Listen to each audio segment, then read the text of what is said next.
നമസ്കാരം, ഞാൻ ഡോക്ടർ ശ്രീ പാർവതി. ഓരോ സ്ത്രീകളിലും വ്യത്യസ്തമായ രീതിയിലും ശൈലിയിലുമായിരിക്കും ആർത്തവ വിരാമം അഥവാ മെനപ്പോസ് ഉണ്ടാവുന്നത്. ഒന്നോ അതിലധികമോ പീരീഡ്സ് പൂർണ്ണമായിട്ടും നഷ്ടപ്പെടുകയാണെങ്കിൽ അല്ലെങ്കിൽ കാലതാമസം വരുന്നത് ആർത്തവ വിരാമത്തിൻ്റെ ഒരു ലക്ഷണമാണ്. ആർത്തവ രക്തത്തിൻ്റെ അളവിലും മാറ്റം വരാം. ഒരു വർഷത്തോളം ആർത്തവം ഇല്ലാതിരിക്കുന്നത് ആർത്തവ വിരാമത്തെയാണ് സൂചിപ്പിക്കുന്നത്. പലതരത്തിലുള്ള ലക്ഷണങ്ങളോടെയാണ് ഓരോ സ്ത്രീകളിലും മെനപ്പോസ് ഉണ്ടാവുന്നത്. കൃത്യതയില്ലാത്ത ആർത്തവം, ശരീരത്തിന് അമിതമായിട്ട് ചൂട് അനുഭവപ്പെടുക, അത് ഹോട്ട് ഫ്ലാഷസ് എന്ന് പറയും.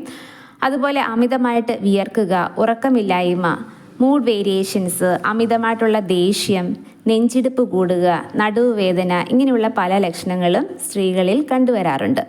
ആർത്തവ വിരാമ സമയത്ത് ആരോഗ്യത്തോടെ ഇരിക്കാൻ എന്തൊക്കെ ചെയ്യണം എന്ന് നമുക്ക് നോക്കാം. കൃത്യമായിട്ടുള്ളൊരു ഭക്ഷണക്രമം, അമിതമായ ചൂട് മുതൽ അമിതവണ്ണം വരെ ഉള്ള ആർത്തവ വിരാമത്തിൻ്റെ ലക്ഷണങ്ങളെ നിയന്ത്രിക്കാൻ നല്ല പോഷകാഹാരങ്ങൾ കഴിക്കുന്നത് കൊണ്ട് സാധിക്കും. പഴങ്ങളും പച്ചക്കറികളും ശരീരത്തിന് ആവശ്യമായ വൈറ്റമിൻസ്, മിനറൽസ്, ആൻറ്റി ഓക്സിഡൻസ് നിറഞ്ഞതാണ് പഴങ്ങളും പച്ചക്കറികളും ഒക്കെ. സീസണലായിട്ടുള്ള പച്ചക്കറികളും പഴങ്ങളും ഒക്കെ കഴിക്കാൻ ശ്രമിക്കുക.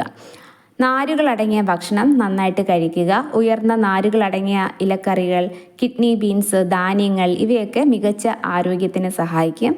പാൽ ഉൽപ്പന്നങ്ങളും ഒമേഗ 3 ഫാറ്റി ആസിഡ്സും അടങ്ങിയ ഭക്ഷണങ്ങളും പോഷകാഹാരത്തിൻ്റെ നല്ല ഉറവിടമാണ്. എന്നാൽ അമിതമായിട്ടുള്ള അളവിൽ പാല് കുടിക്കാതിരിക്കുന്നതാണ് നല്ലത്.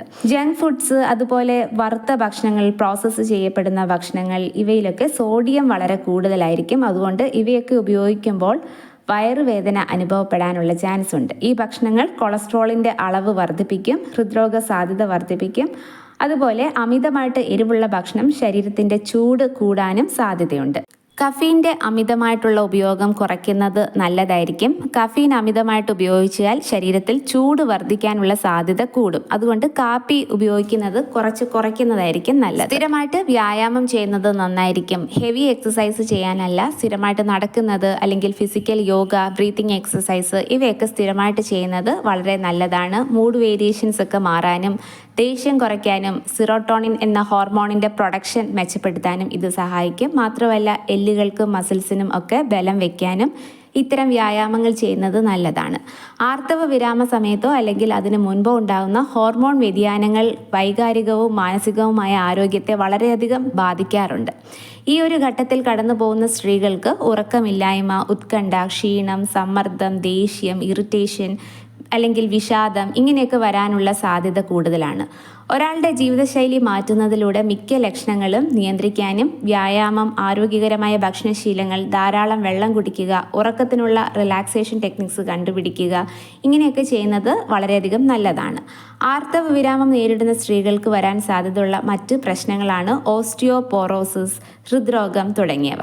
പക്ഷേ ഇത്തരം ലക്ഷണങ്ങളൊക്കെ ബാലൻസ്ഡ് ഡയറ്റ് ഫോളോ ചെയ്യുന്നത് വഴിയും ധാരാളം വെള്ളം കുടിക്കുക, അതുപോലെ റെഗുലർ ആയിട്ടുള്ള എക്സസൈസ്, ബ്രീത്തിങ് എക്സസൈസ് ഇതൊക്കെ ചെയ്യുന്നത് വഴി ഒരു പരിധി വരെ ഇതെല്ലാം കൺട്രോൾ ചെയ്യാൻ നമുക്ക് സാധിക്കും. പക്ഷേ അൺകൺട്രോൾഡ് ആയിട്ടുള്ള രീതിയിൽ ഇത്തരം ലക്ഷണങ്ങൾ പോവുകയാണെങ്കിൽ തീർച്ചയായിട്ടും ഒരു ഡോക്ടറുടെ നിർദ്ദേശപ്രകാരം മെഡിസിൻസ് കഴിക്കുന്നത് നന്നായിരിക്കും.